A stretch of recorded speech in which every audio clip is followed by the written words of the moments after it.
We are probably one of the last generations of Homo sapiens. Within a century or two, Earth will be dominated by entities that are more different from us than we are different from Neanderthals or from chimpanzees. Now, how exactly will the future masters of the planet look like?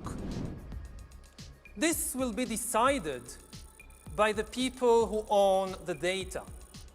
Those who control the data control the future not just of humanity, but the future of life itself. Because today, data is the most important asset in the world. In ancient times, land was the most important asset. And if too much land became concentrated in too few hands, humanity split into aristocrats and commoners. Then in the modern age, in the last 2 centuries, machinery replaced land as the most important asset. And if too many of the machines became concentrated in too few hands, humanity split into classes, into capitalists and proletariats.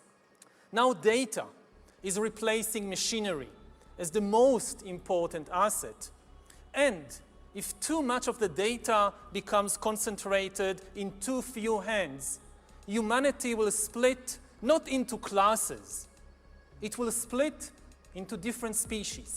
We've reached the point when we can hack not just computers, we can hack human beings and other organisms. There is a lot of talk these days about hacking computers and email accounts and bank accounts and mobile phones, but actually we are gaining the ability to hack human beings. Now, what do you need in order to hack a human being? You need 2 things. You need a lot of computing power, and you need a lot of data, especially biometric data. Not data about what I buy or where I go, but data about what is happening inside my body and inside my brain. Until today, nobody had the necessary computing power and the necessary data to hack humanity. But this is now changing because of 2 simultaneous revolutions. On the one hand, advances in computer science, and especially the rise of machine learning and AI, are giving us the necessary computing power. And at the same time, advances in biology, and especially in brain science, are giving us the necessary understanding, biological understanding. You can really summarize 150 years of biological research since Charles Darwin in 3 words. Organisms are algorithms. This is the big insight of the modern life sciences, that organisms, whether viruses or bananas or humans, they are really just biochemical algorithms. And we are learning how to decipher these algorithms.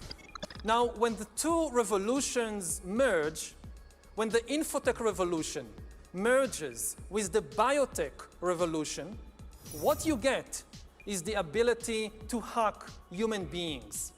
And maybe the most important invention for the merger of infotech and biotech is the biometric sensor that translates biochemical processes in the body and the brain into electronic signals that a computer can store and analyze.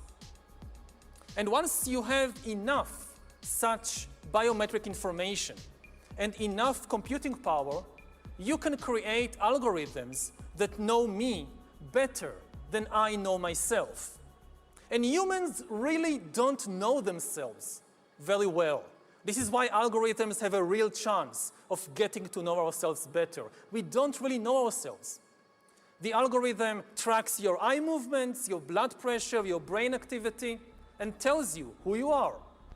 Once we have algorithms that can understand me better than I understand myself, they could predict my desires, manipulate my emotions, and even take decisions on my behalf.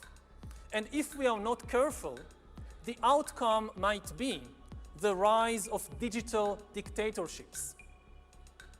In the 20th century, democracy generally outperformed dictatorship because democracy was better at processing data and making decisions. Democracy processes information in a distributed way. It distributes the information and the power to make decisions between many institutions and individuals. Dictatorship, on the other hand, concentrates all the information and power in one place. Now, given the technological conditions of the 20th century, distributed data processing worked better than centralized data processing, which is one of the main reasons why democracy outperformed dictatorship only under the unique technological conditions of the 20th century. In the 21st century, new technological revolutions, especially AI and machine learning, might swing the pendulum in the opposite direction. They might make centralized data processing far more efficient than distributed data processing. And if democracy cannot adapt to these new conditions, then humans will come to live under the rule of digital dictatorships. By hacking organisms, elites may gain the power to re-engineer the future of life itself. Because once you can hack something, you can usually also engineer it. In the coming decades, AI and biotechnology will give us godlike abilities to re-engineer life and even to create completely new life forms. After 4 billion years of organic life shaped by natural selection, we are about to enter a new era of inorganic life shaped by intelligent design. Our intelligent design is going to be the new driving force of the evolution of life.